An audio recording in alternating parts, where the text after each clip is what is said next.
কি ভাই, খুব তো খাটছেন, দিনরাত এক করে ঘাম ঝরাচ্ছেন আর ভাবছেন একদিন কোটিপতি হবেন। শুধু গাধার মতো খাটলে যদি বড়লোক হওয়া যেত, তবে বনের রাজা সিংহ না হয়ে গাধাই হতো।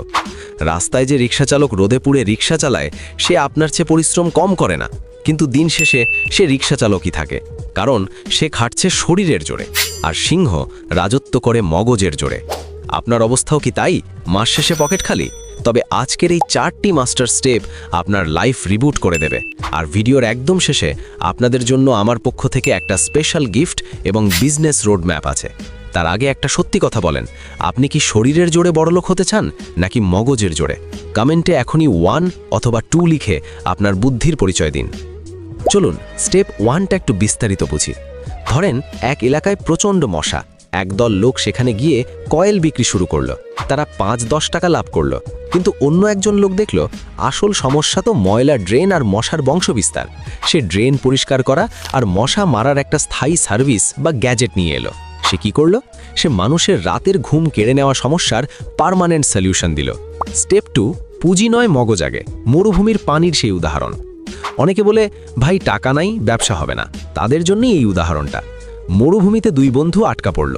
এক বন্ধু ভাবলো এখানে তো বালি ছাড়া কিছু নেই, এখানে ব্যবসা অসম্ভব।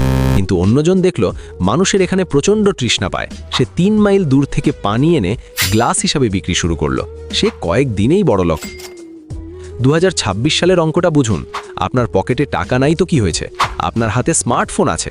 অন্যের মালের সুন্দর ছবি তুলে অনলাইনে মার্কেটিং শুরু করুন। কাস্টমার থেকে টাকা নিয়ে পাইকারি দামটা মালিককে দিন, আর আপনার লাভটা পকেটে রাখুন। এটাকে বলে ড্রপ শিপিং।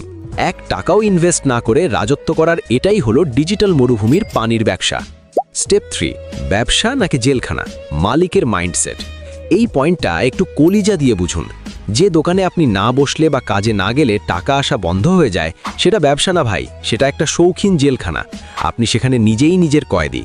একজন স্মার্ট মালিক এমন একটা সিস্টেম বা অটোমেশন বানায় যেন সে ঘুমালেও তার অ্যাকাউন্টে টুং করে টাকা ঢোকার মেসেজ আসে। লক্ষ্য করুন, আপনি কি সারা জীবন নিজের দোকানে নিজে কামলা খাটতে চান, নাকি এমন একটা ইঞ্জিন বানাতে চান যা আপনার হয়ে টাকা ছাপাবে? সিদ্ধান্ত আপনার। স্টেপ 4, 100 দিনের অগ্নি পরীক্ষা। বাঁশ গাছের সেই শিক্ষা। ব্যবসায় নামলেন আর ভাবলেন কালকেই বড়লোক হবেন, তবে ভাই আপনি ভুল পথে আছেন। একটা চাইনিজ বাঁশ গাছ লাগানোর পর প্রথম 4 বছর মাটির ওপরে কিছুই দেখা যায় না, কিন্তু 5ম বছরে সেটা মাত্র 6 সপ্তাহে 80 ফুট লম্বা হয়।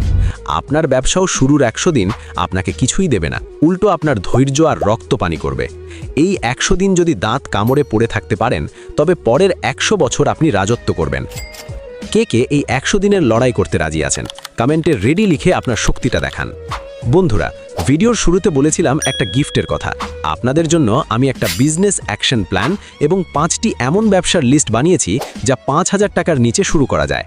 এটি ফ্রিতে পেতে হলে ডেসক্রিপশন বক্সে দেওয়া লিঙ্কে ক্লিক করুন। আর আমাদের পরবর্তী ভিডিওতে আপনারা কোনটা দেখতে চান? 1, এআই ব্যবহার করে ঘরে বসে ইনকাম করার সিক্রেট উপায়। 2, 2026 সালে গ্রাম বা মফস্বল শহরে সেরা 5টি ব্যবসা। আপনার পছন্দটা কমেন্টে জানান। যারা সত্যিই নিজেকে বদলাতে চান, তারা এখনই বিজনেস সেটআপ বিডি সাবস্ক্রাইব করে রাখুন। আপনার একটি সঠিক সিদ্ধান্তই বদলে দিতে পারে আপনার আগামী দিনের ভাগ্য।